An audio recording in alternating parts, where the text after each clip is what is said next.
It's been a while mga kapadyak, kamotor at kasandok. Ngayon gagawa tayo ng para sa Lenten season o yung tinatawag na Semana Santa. Mangingilin tayo, walang karne, gulay at seafood lang. Gagawa tayo ng laing na walang kati sa lason. Tuturo ko sa inyo kung ano ang sekreto at anong proseso para mawala ang sinasabi kong kati sa lason. Gagamit tayo ng pinatuyong laing leaves, dalawang supot ng fresh gata, 2 kinds of sili, red and green, aromatics, sa ating pork cubes lang. Tapos mamaya gagawa natin yan. Tara, start tayo. Unang step, dapat nabilad saka tuyong-tuyo yung dahon ng taro para mawala yung tinatawag na lason o yung kati sa laing. Pangalawang step mamaya papakita ko sa inyo kung paano mawala. Yung unang-una dapat tuyong-tuyo sa araw. Tapos pangalawang step, papakuluan natin siya sa tubig para na rin mawala yung tinatawag na calcium oxalate o yun yung lason ng laing. Tuturo ko sa inyo mamaya. Tapos ito ang gagawin natin, puputulin ko pa yan kasi malalaki. Paliliitin natin para mamaya pag na natin sa gata, bite size na malalaki. Tara, paliitin pa natin. Kailangan nyo lang na magandang gunting. Ang gunting ko nga pala, ano to? Kay Chef Gino. Masplex. Lahat ng gamit ko, Masplex. Kilala sa kitchen.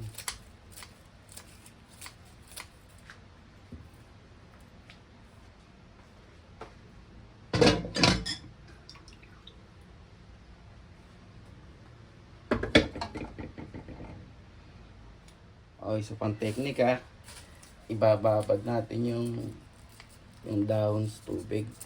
Tapos papakuluan natin mamaya yan para totally mawala talaga yung kate saka yung lason. Pinalilitan ko talaga yung malalaki yung dahon. Yan lang, mabusisi pero kailangan.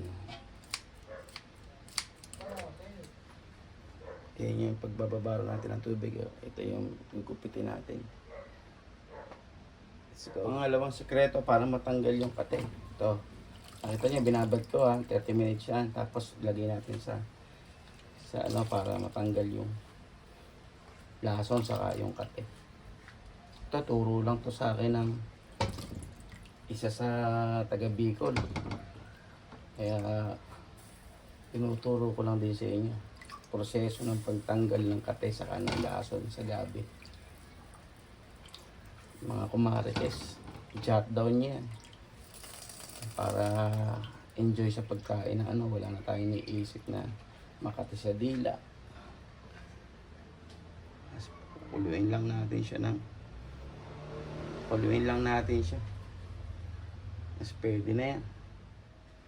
After ng 2 to 3 minutes, ayan, nakita nyo, ayan, at tanggal na, kumawala na sa tubig yung sinasabi ko, calcium oxalate. Lipat na natin at luluto pa natin ito.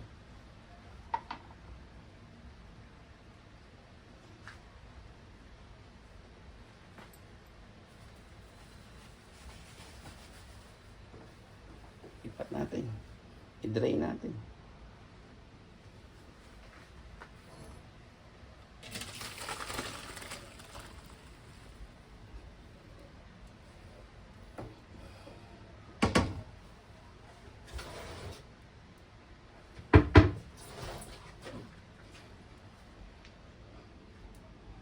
Tapos balik natin ulit sa taas natin.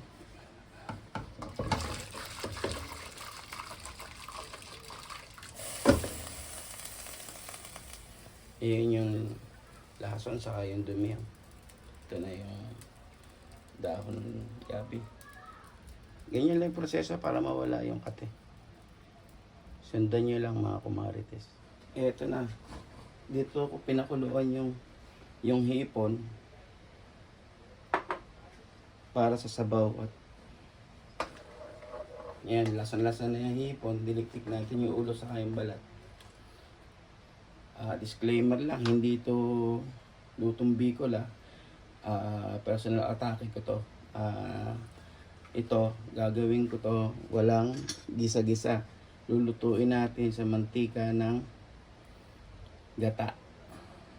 Pag napakuluan na natin yung pinagdiktikan ng hipon,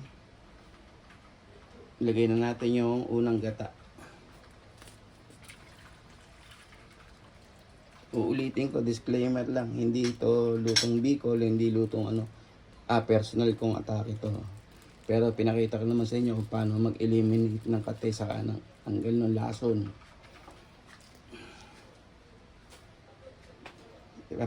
Tapos bring to a boil na yan. Yung bawang sibuyas. Diyan na natin gigisa yan. Ilagay na natin yung bawang.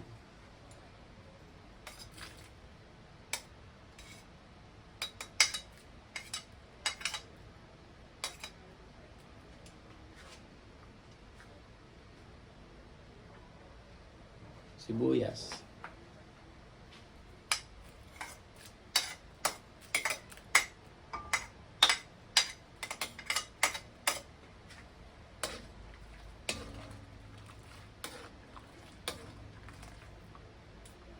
Gulat kayo, no? Walang gisang magaganap, magigisa yan sa sariling mantika ng gata. Kaya natural na masarap. Tapos itong luya, saka yung pampanghang natin.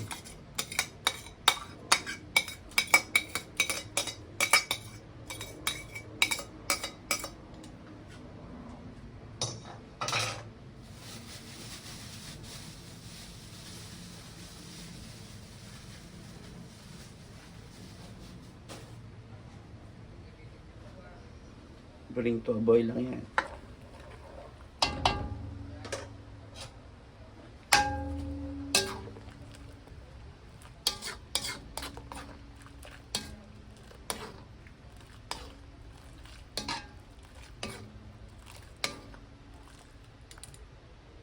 Tapos i-drop na natin yung laing o yung tinatawag na taro leaves. After na kumukulo na yung natin, di ba? Yung unang gata natin.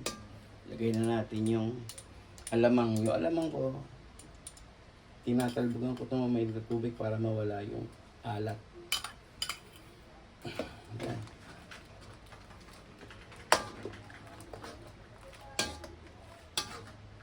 Ulat kayo, walang gisa pero nagigisa yan. Yan yung tinatawag na epekto ng natural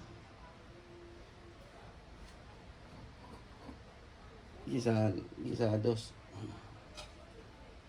So,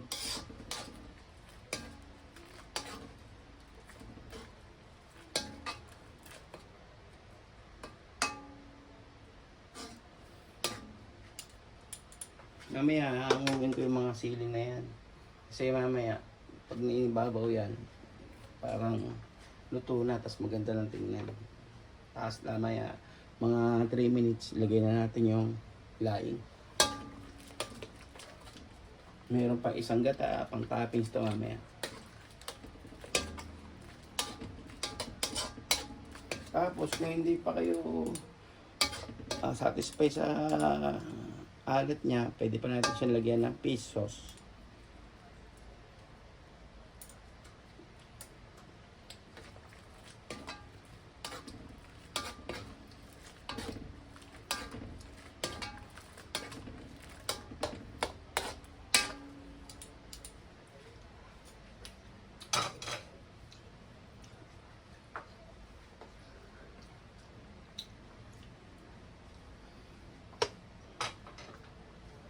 After ng simmer nung gata natin, yung unang gata natin, drop na natin yung laing. Pangatlong technique para mawala yung pating tinatawag. Lutuin lang na maayos. Yan lang naman yun. Kaya Makate. Ibig sabihin, hilaw. May nakakainan tayo, di ba Makate? Hilaw yun. Saka hindi proper yung pagkakalinis ng dahon. Ito. I-absorb natin sa kanya itong unang gata. Tapos, mamaya pang toppings. Yun ang papasarap.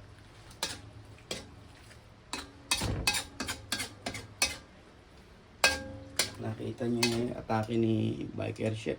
Walang gisa-gisa. Gigisahin niya sa sarili niya mantika to. True gata.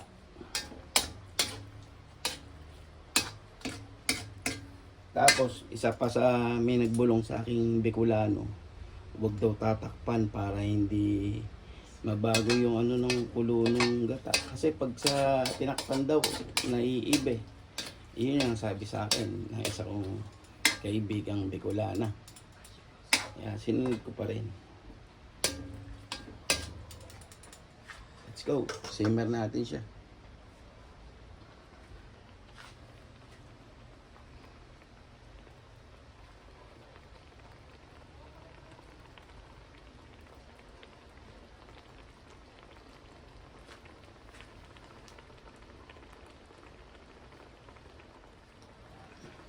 Nakita niyo, nagmamantika na mga kumarites.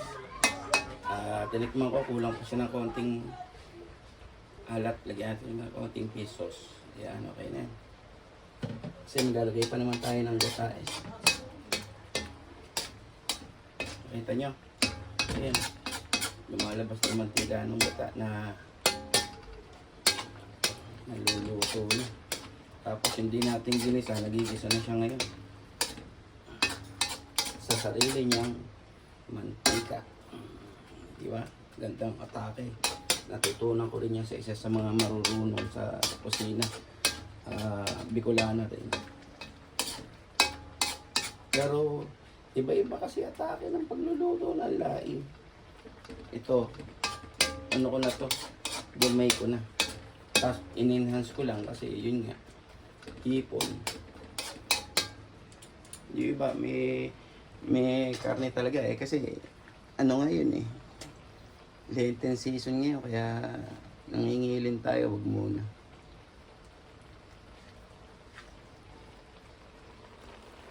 Mga 2 minutes pa pag nagmantika na yan, ilalagay na natin yung final gata pang toppings. Ayun na ang papasarap dyan. Last 1 minute.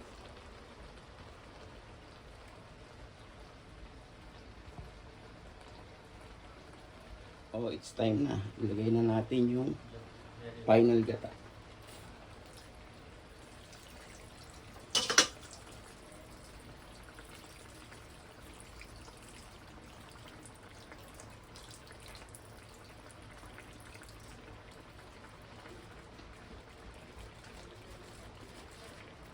Paka-creamy. Tapos lasa-lasa mo yung bahong sibuyas. Talagang galing eh. Diba? Wala nang gisa-gisa. Gisa nyo lang sabay-sabay na. Ang galing ng principle na yun. Naglagay tayo ng black pepper.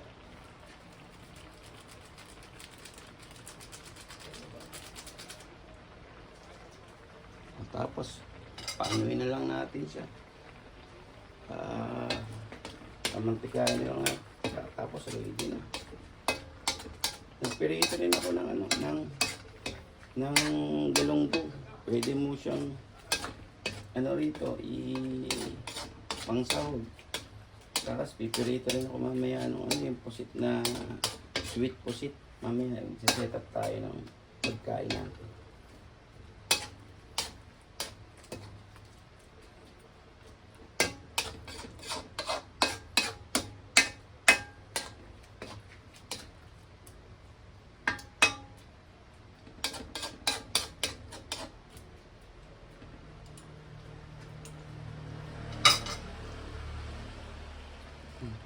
Di ba?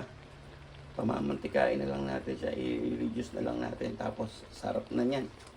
Mga kapidal, kamotor, at kasandok. Sama na natin si Kumarites. Pakasarap.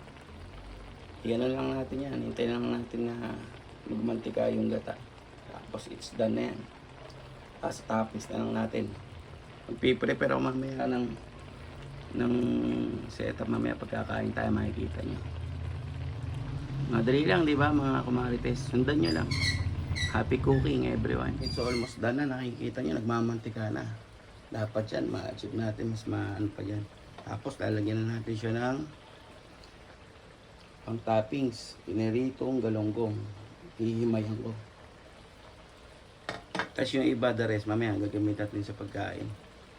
Diba, okay? Ulo. Tinik sa gitna lang naman may iwan dyan.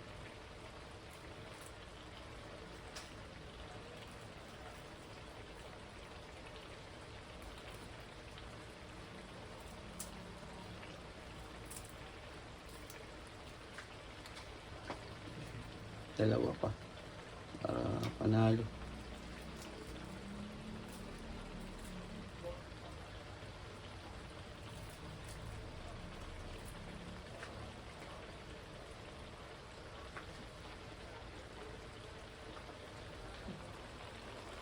Ma-achieve na natin yung sinasabi ko, mantika, napakasarap. Tapos nakita nyo yung sahog, ala pa yung hipon natin dyan. Ayun yung hipon natin. Tapos 2 kinds of pepper. Diba? Kunti na lang. Ayan, ay gilid-gilid, mamantika na. It's all been done na yan. Halo.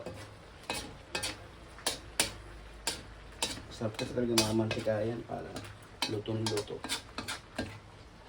Tapos napansin nyo, di ba? Lumiit yung mga dahon. Ginagupit ko siya habang ginigisa kanina, kaya na-achieve natin yung gusto natin size.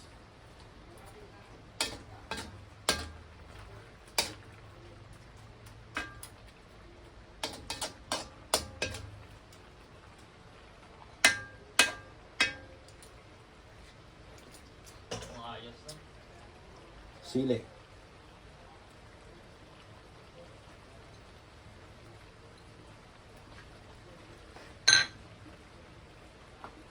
Hipon.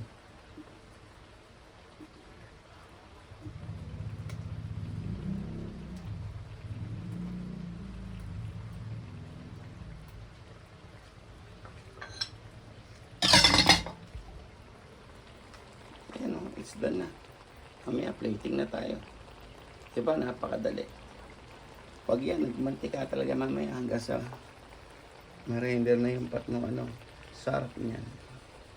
Sundan nyo lang.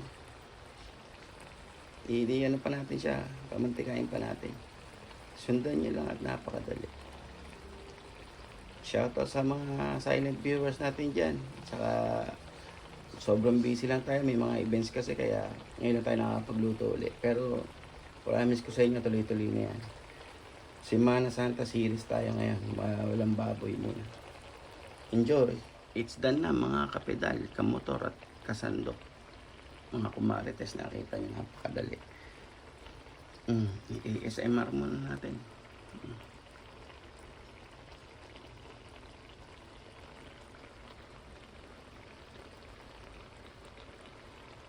It's all been done mga kapadyak, kamotor at kasandok. Pati na Kumarites. Nakita nyo naman. Kaya sinetap ko na rin yung pagkain. Tingnan nyo, creamy. Yung mantika niya nasa gilid na, nagmamantika. Tapos nagpirito rin tayo ng galunggong. Saka ng paborito, sweet pusit. Mamaya kakain tayo. Okay.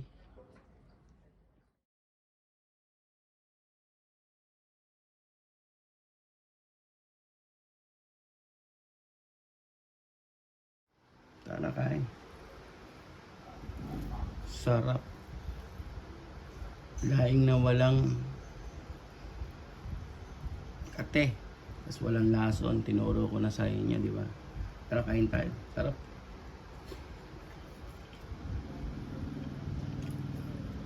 Creamy laing. Panalo. Sabayan mo ng sweet pusit.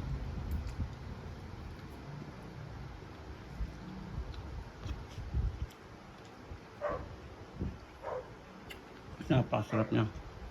Perfect fried kanunggong. Saan ka pa? Saan kain tayo?